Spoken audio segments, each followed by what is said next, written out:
Hello sweet friends, it's Sarah at Crochet.With.Coffee, and today we are going to be going over how to repurpose a thrifted blanket. If you have come across some thrifted blankets that may not be what you need as far as a blanket, but you really love the yarn, I want to show you how we can disassemble a blanket for repurposing the yarn. So I have this beautiful blanket that I bought, and the person that made it did a wonderful job with their stitches. It is so nice and tidy, and they did such a great job with this. But what's going on with it is we have some holes throughout the blanket. And let me find a couple for you. So I've got one over here, and I could sew this up if I wanted to. I could do some little patchwork with some extra yarn. This one was actually a burn hole. You can see I don't know if you can see it, but the edges of the yarn were burnt, so it must have gotten too close to a fire or something like that. But this blanket has several holes in it. So the first thing that I do when I bring a thrifted blanket home is I put it through the washer. I always wash and dry my blankets. Even the ones that I have at home, I always just run them through the washer and dryer. If you're not comfortable with that, you can just run it through the washer and lay it flat to dry. That also works really well. Some people hand wash and air dry. Some people hand wash, put it into the washer for a spin cycle to get out all the extra water, and then put it out to air dry. I just wash and dry everything. I'm very simple. That's what I do. So that is what I did with this blanket. It does need some deep hilling. So I have a deep hiller that I like to go over my projects with. I just bought mine online, and I just lay this on a table and I just go over it with this deep hiller, and it takes off all those little pills. You see the little fuzzies on that? So that's what I like to do to prep it. You can skip this step if you don't want to do that, but I'm just going to show you the process of how I do it. It's very simple. It's just taking that deep pillar and running it over it. Sometimes I do it a couple times. You can skip that if you don't want to. And then I'm going to take you up close to show you how I start unraveling this, and I'll show you what to look for to see if it's the beginning or the end of the blanket, and how to do the unraveling and what side you want to start with. So before I start disassembling this blanket to repurpose the yarn, I just want to take a look at these amazing edges. Look how straight those edges are. This person knew what they were doing. Beautiful work. Beautiful. So, as sad as it is that this is no longer going to be used, because it's not even a shape that I would use. It's that wide, and lengthwise it's that. So it's not a shape that I would really use. It's okay for a lap blanket, but I also would probably want my lap blanket a little bit wider because it's too long and not wide enough for that. That is another reason why I'm going to repurpose this yarn. And then I also see in here the knots that are made. Some of them are coming undone, and like this one right here. So the longer that this sits and is used, the more chance there is of those ends coming undone. Like here's another one right there. So those ends are all, yeah, that knot is almost coming undone as I'm playing with it. So that's another reason I like to take these apart and repurpose them before they start coming unraveled on their own. So let's get started. I'm going to go over this with a deep pillar, and then I'm just going to show you a small section and the difference that it makes when you do that. And then I'll show you how to start unraveling it. So this is the depiller I have. You can just find one online. Mine's a Conair, pink. And then I just take it, I turn it on, and I'll turn it on, but it's noisy, so I want to tell you how it is that I'm doing it.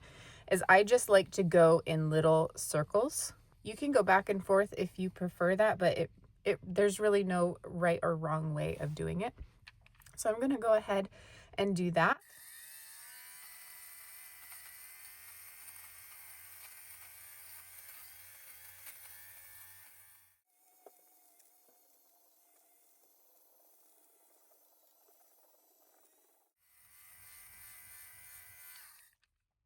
So I don't know if you can see it on here. Maybe if I can get closer. But I did this part right here, and you can see over here I did not do it yet. We've got this one, the colors are a lot more crisp, and then over here you've got all these little fuzzies throughout the blanket. So you can definitely see nice and crisp over here and a little bit more fuzzy over there. I like to do this with any thrifted blanket, not just the ones that I'm frogging, but this is just something that I prefer to do. And then you have less fuzz when you actually have the yarn afterwards, or if you're going to use it for just a regular blanket. It ends up being a lot softer. Like on this side, it's a lot softer than this side. It's got a lot of little fuzzies. And then on top of that, I like to take a lint roller, and I also like to go over the blanket with a lint roller. You can skip this step, that's perfectly fine, but a lot of the time it'll pick up some little random fuzz and hair and, you know, all that nice stuff that you don't want in your yarn. So I like to do that just to also freshen it up that way, because, you know, washing and drying doesn't always remove everything from the blanket. So I like to start off with as clean of a blanket as I can get, and then I go from there.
All right, now that our blanket has been depilled and defuzzed and all that lovely stuff, we're gonna find the top of our blanket.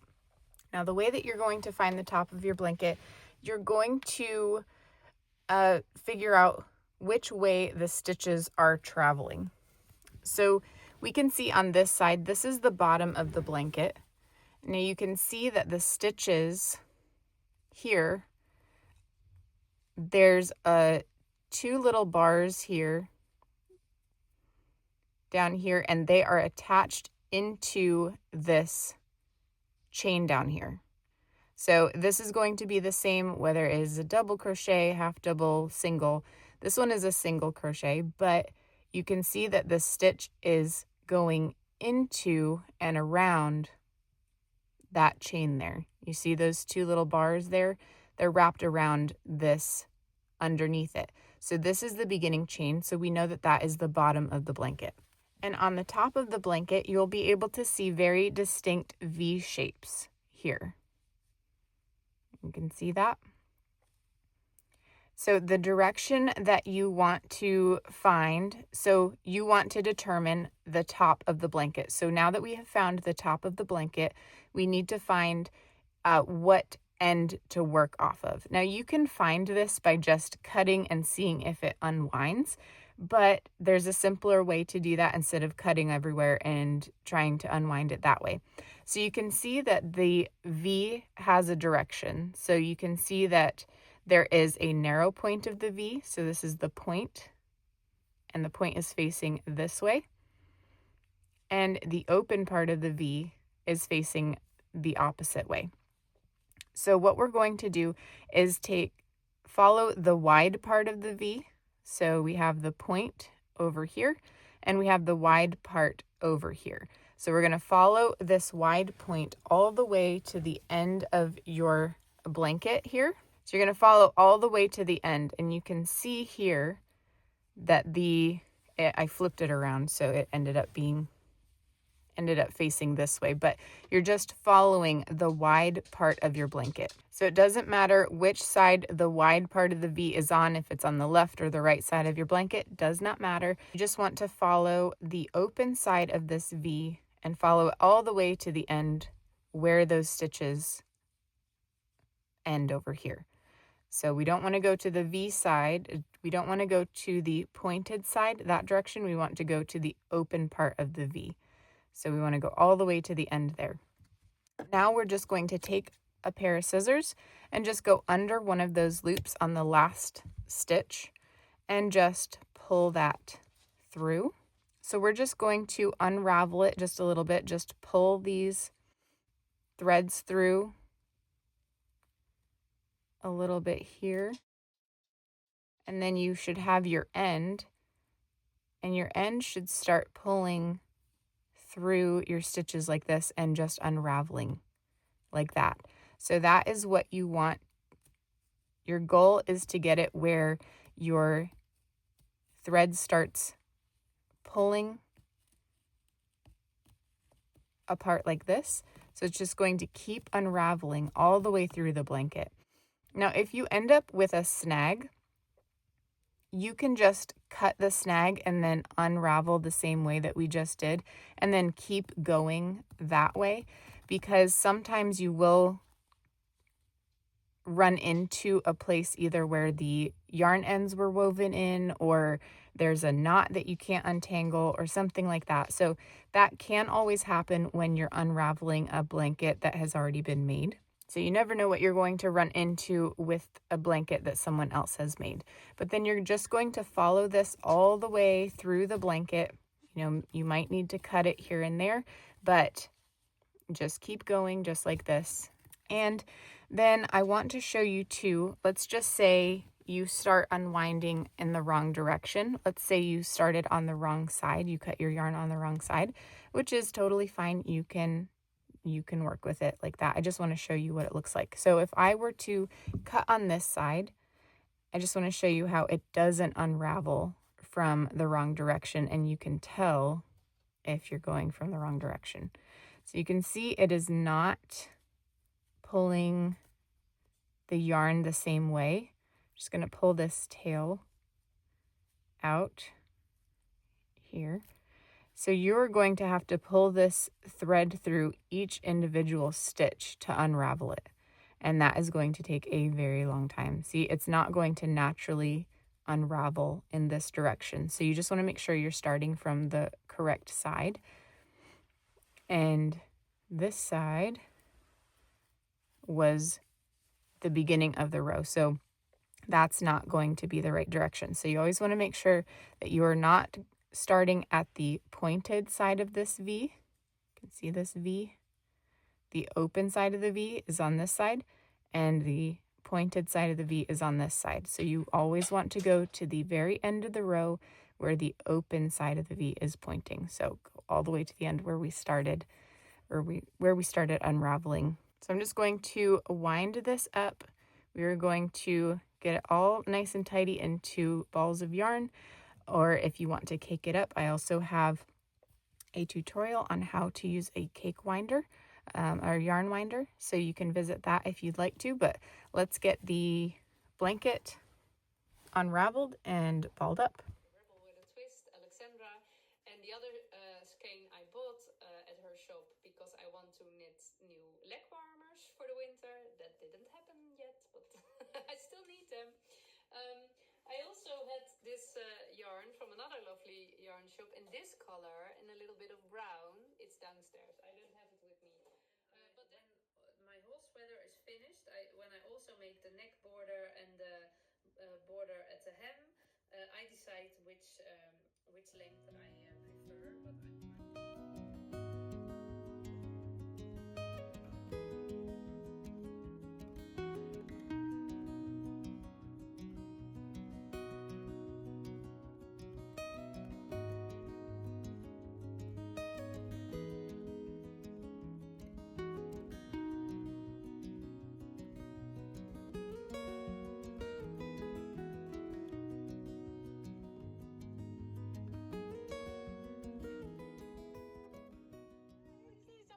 Now in this section, I'm trying to show you how I'm cutting out a tangle or a knot that I came up across. So I'm just clipping the bottom portion of the stitch that came up with the knot, making sure that I'm not cutting the stitches below it. So I'm just pulling it a little bit so I can see the stitch definition. And that way I can clip the base of that stitch that is the problem and then continue unraveling. I made 4 last summer, and I tell you all about this top a few episodes ago, 2 weeks ago, I guess. This one is nice because before it became my top, I think there were 2 100-gram skeins. I knotted them together and I wound it to a big ball, and it was in my stash forever. Once I have the yarn unraveling again, I am going to make a magic knot between the old string and the new string. And I do have a tutorial on this in the description if you're interested in seeing more of that. This one is hard to see because the yarn is not straight, but the tutorial will give more information if you're interested in seeing how to do a magic knot. It was not for a special one. It was just a baby blanket because I didn't have so much yarn. So I crocheted, and it was very nice and lovely. And at some point, my yarn was how do you say it? It's always hard to say. I ran out of yarn. The skein was gone. It was all in the blanket. So I added some other solid colors. My order just came, so I'm excited to see what this yarn is all about. I love Hirschner's, I love Mary Maxim, and these are 2 of the companies I have been dealing with for years and years and years. Both companies, Hirschner's and Mary Maxim, has many, many yarns, craft kits, crochet kits, all kinds of anything and everything craft related. So you might want to check them out. So today is all about Hirschner's. So Cody, you want to go ahead, open the package, and we're going to jump right into it and take a look at these yarns. But while Cody's opening the package, I want to thank everyone who comes.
I found that a good trick for unraveling is I will fold up the blanket so that the whole side is together, and then it unravels very easily instead of having to chase the top of the blanket around as it unravels. And then I also found later on it was really nice to pin underneath my leg as I was unraveling so it wouldn't move.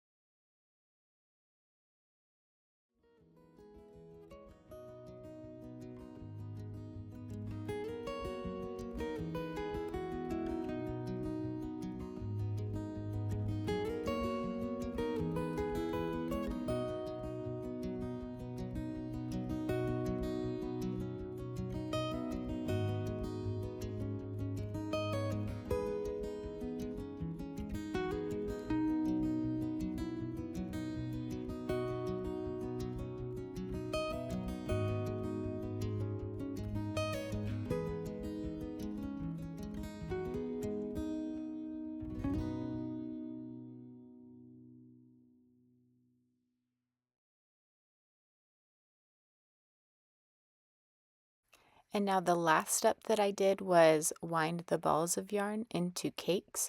And this is not something that you need to do, but I like to do this so that it stores easier for me. And I have a video on how to use a cake winder. If you're interested in learning more about that, I'll have that in the description for you to check out. All right, so the blanket has been completely frogged, and I want to show you what I got out of it. So I did show you a little clip there of the balls of yarn that I had gotten out of the blanket. So there ended up being a total of 11, I believe, 11 balls of yarn. So that would have been 11 skeins. So they ended up being about 3 ounces per ball. So whatever skeins were used were about 3 ounces each. And I did try to look it up to see if I could find something. I have a little clip of the ones that I found that looked the most similar to the colorway of this, and it was a brand I've never heard of before. It didn't have the place that I found it did not have the color listed, but I'm assuming it was that. I also looked in the Red Heart yarn discontinued section on Yarnspirations. I didn't find it there, but I don't think they have all of the discontinued colors.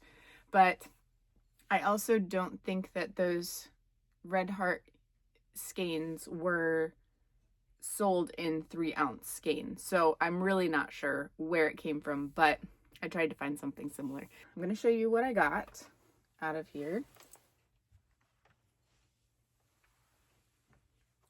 These are so pretty. They ended up so nice. As you could see in the video, I did have a ton of fuzz. You can see there, it is still very fuzzy. It's still got some crimpiness from being crocheted so tight and in single crochets. The person that crocheted it did a beautiful job. They were a very skilled crocheter because they really had very tidy stitches. Their edges were beautiful. It was a shame to unwind it, but I did find more holes as I went, and they look like burn holes in some places. Some look like they had just been worn or cut, and it was sad to see it go, but it also could have started coming unraveled more as time went on. So I wanted to make sure that I could give this yarn new life. And I do plan on making something with it in the future. Icy granny squares. That's what I would really like to use that yarn for. You could see in the blanket where the yarn was very sporadic looking, and then one section the color actually lined up, and it was so pretty that those colors grouping up together like that. So this yarn would probably work really well for color pooling. I've dabbled in that. If you want to check that out, it's really neat. It's a way that you arrange your variegated yarn to create like a plaid print. That's very pretty, but I'm assuming this yarn would probably work well for that. Anyway, thank you for sticking around to see the frogging of this blanket, I hope that it was able to show you some different tips and tricks on unwinding thrifted blankets. And really the trick to unwinding a blanket is just making sure that you start from the right spot, and like we went over in the beginning of the video, and also if you find any snags, to know how to cut them out. So you just make sure that you're clipping at the bottom of the stitches that are tangled and making sure to not cut the rows below. But you can also just tie up your yarn. You do have the magic knot video that I released recently if you want to check that out for any time that there is a piece of yarn that you need to attach to another. It's very helpful, very secure knot. I use it all the time.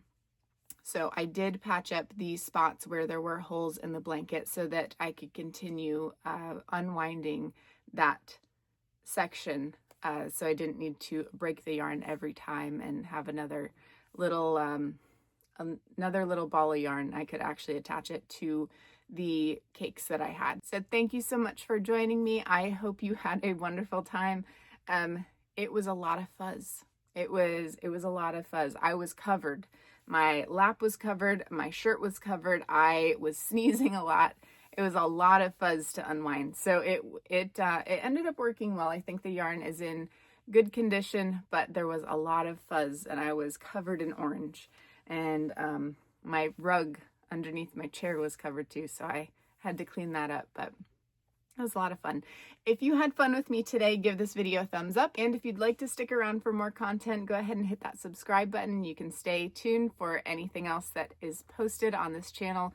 I post Mondays, Wednesdays, and Fridays. I hope you have a wonderful day, and I hope you find joy in the little things.